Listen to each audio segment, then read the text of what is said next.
kalau dikasih omongan, kalau waktu diskusi gitu ya, bareng orang-orang itu, dia tuh pokoknya nggak fokus dengan gimana caranya bikin burung bagus atau gimana caranya menuntaskan permasalahan burung. Dia tuh lebih fokus ya itu tadi, dengan informasi-informasi yang ada di luar.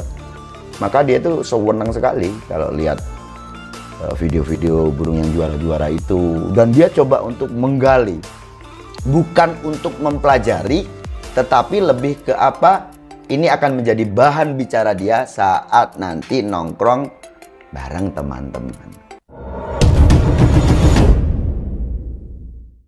Assalamualaikum warahmatullahi wabarakatuh. Halo teman-teman, selamat siang. Gimana kabarnya siang hari ini? Semoga teman-temanku semuanya dalam keadaan yang baik ya. Selamat beraktivitas teman-temanku semuanya. Dan jangan lupa ngopi. Mantep ya. Ngopi. Ya emang ngopi itu enak loh ya. Kemarin itu kan ngurangi kopi teman-teman, karena asam lambung naik ya. Giliran boleh ngopi lagi sama Bu Admin. ngopi.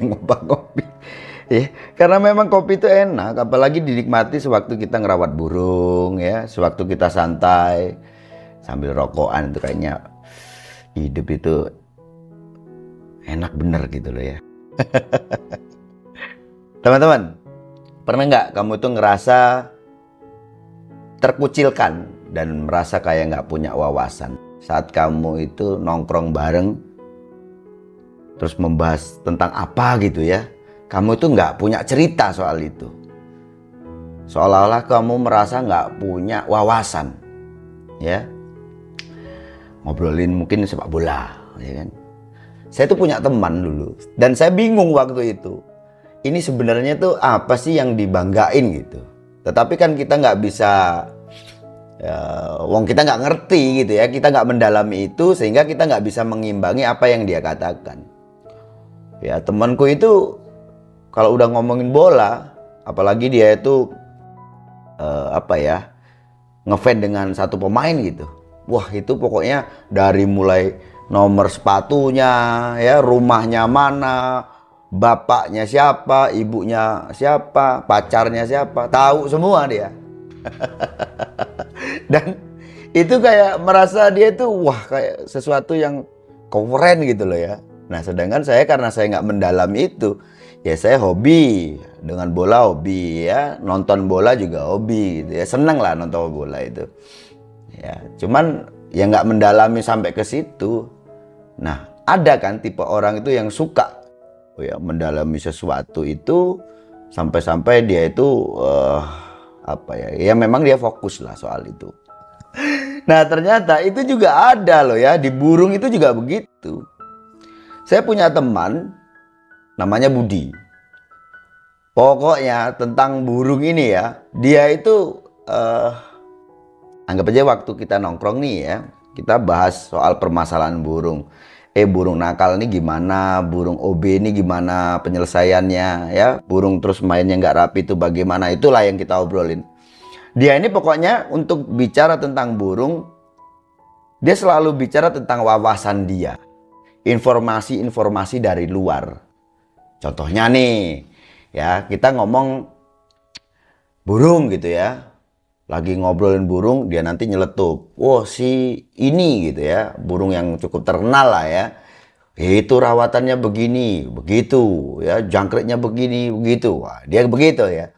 Nah dia ini pokoknya selalu bicara tentang apa yang pernah dia lihat mungkin ya mungkin lihatnya di YouTube mungkin, atau informasi-informasi yang ada di medsos. Ya, kita lagi ngomong beranjangan gitu ya, saya kan punya beranjangan bagus, tiba-tiba dia nyeletup, oh beranjangan itu murah loh, harganya 250. Di mana Bud? Solo. Dan itu pokoknya ya, dia ini nggak pernah ngomongin di sekitar sini, itu nggak pernah ngomong terus burung si A orang lokalan gitu ya, itu burungnya bagus, burungnya performnya bagus, dia nggak percaya. Walaupun burung itu memang betul-betul bagus, dia akan percaya dengan apa yang jauh dari dia. yang dia tidak bisa melihat secara langsung. Itu dia selalu mengagung-agungkan itu. Dan pokoknya dikit-dikit solo. Ngomong masteran, letup, sekolahan di Solo. Dan saya melihat dia kayak bangga gitu loh ya, dengan seperti itu ya. Saya terus akhirnya begini, oh ternyata ya inilah mungkin ya manusia dan inilah kehidupan gitu. Jadi kalau nggak ada orang-orang seperti ini juga nggak ada cerita kan. Ya lucu aja pokoknya, lucu aja.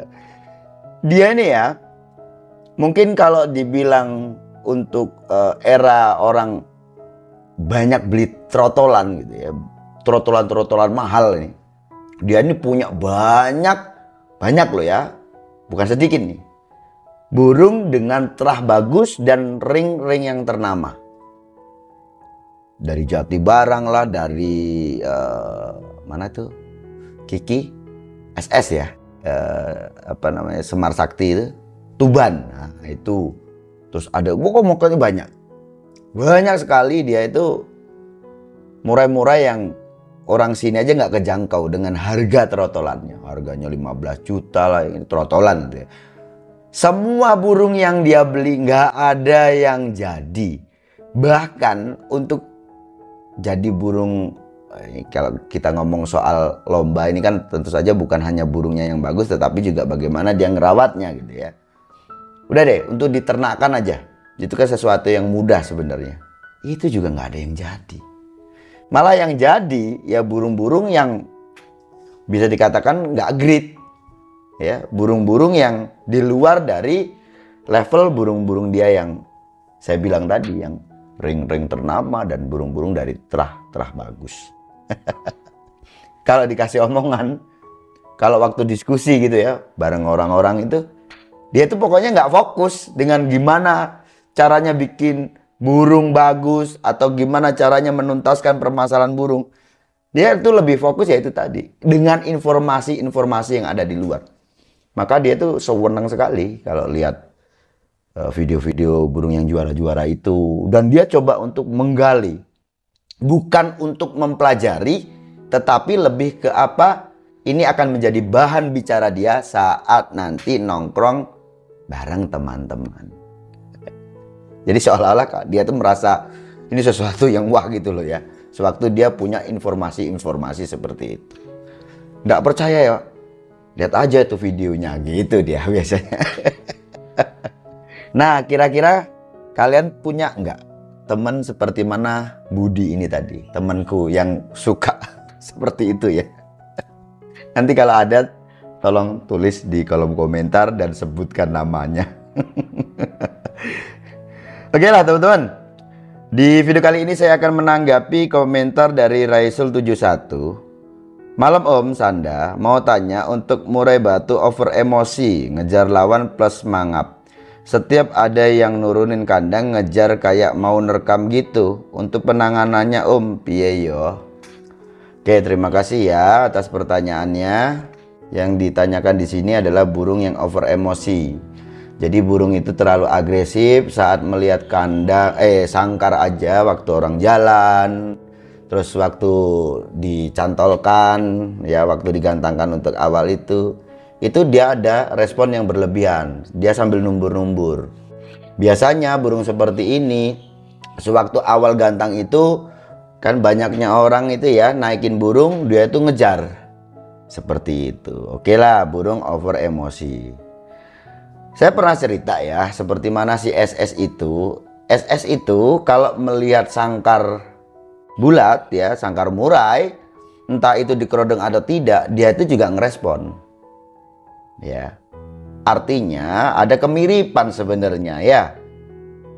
Nah, sekarang gini, gimana sih caranya supaya burung yang over emosi ini kita redam supaya dia tidak berlebihan, supaya responnya itu tidak seperti itu, ya kan?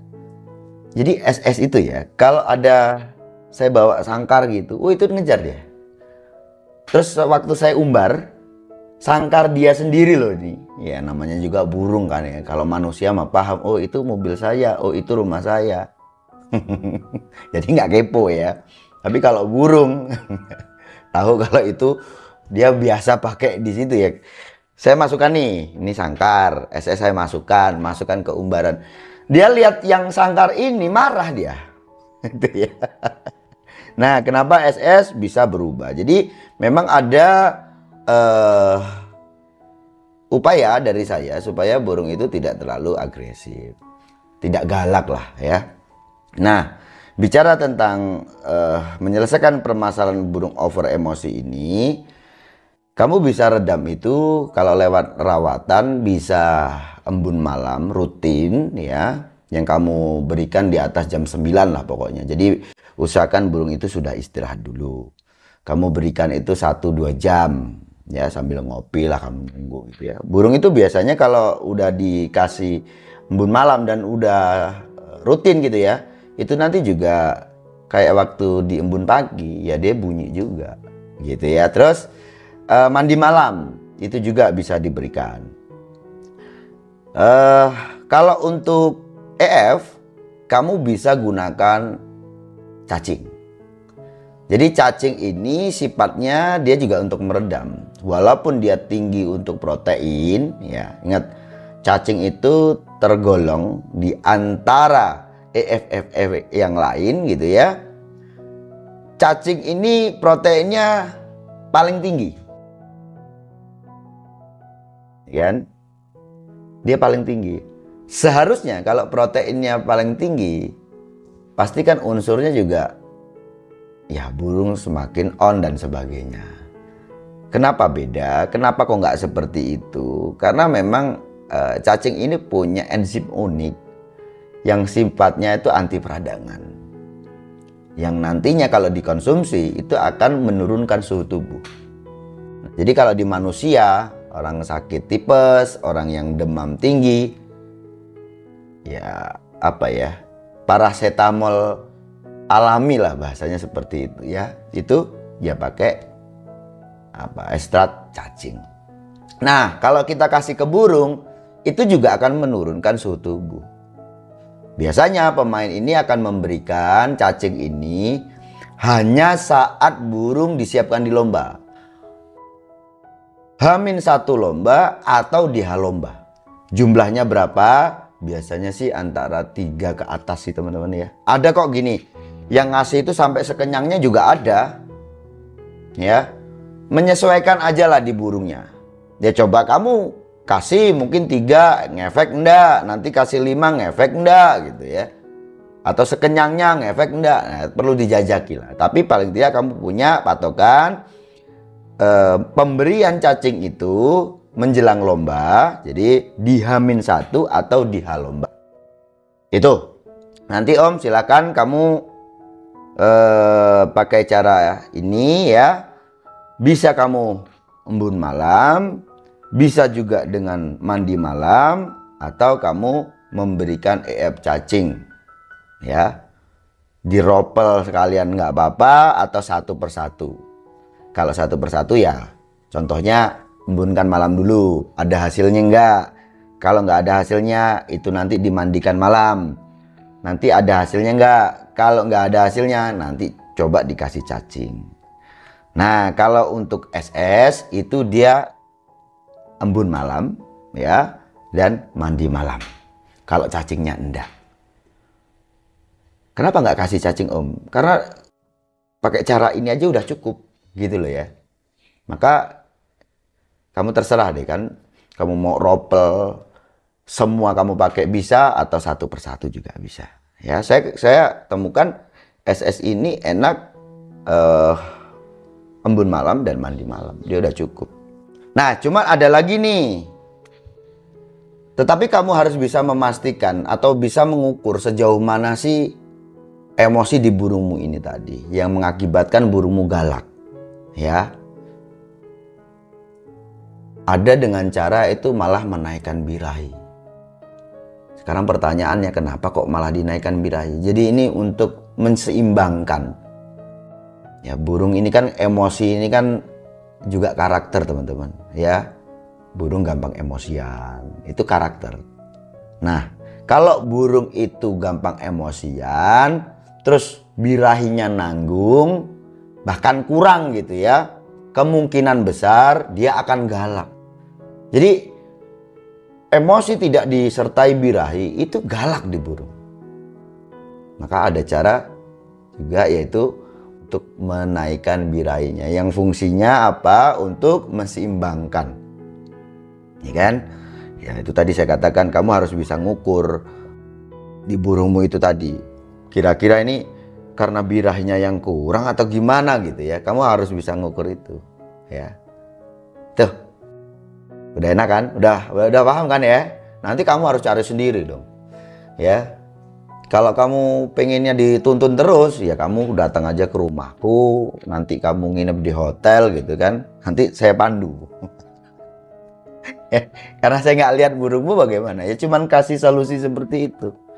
Dan ini cara-cara ini memang bisa dipakai dan memang ada hasil gitu ya. Dengan gambaran apa, ada fisiknya burungnya, aku bisa melihat, oh anggap aja lah apa yang kamu katakan di sini tadi benar, bahwa burungmu memang lebih condong ke emosinya yang terlalu tinggi, ya kan? Nah, yang kamu tanyakan bagaimana untuk supaya burung ini nggak galak seperti ini. Ini ada kaitannya dengan emosi kan? Maka untuk meredamnya pakai rawatan itu tadi, pengembunan malam dan juga mandi malam. Kalau main EF-nya pakai apa tuh? Cacing.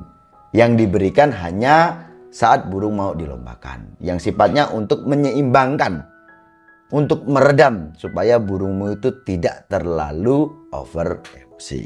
Gitu. Ada lagi cara lain, yaitu dengan menaikkan birahinya. Yang fungsinya apa? Yaitu menselaraskan antara birahi dan emosinya. Ya, karena apa? Burung yang punya sifat temperamen, dia emosi doang gitu ya, emosinya terlalu tinggi lah, jauh dengan adanya birahi. Birahi dan emosi ini kan juga takaran toh teman-teman ya. Anggap aja takarannya rendah, di sini birahinya tinggi. Yang terjadi apa? Burungnya galak. Didukung juga memang watak dari dan karakter burungmu juga memang gampang emosi ya, jatuhnya galak itu. Gitu ya. Saya rasa cukup sekian. Sukses selalu.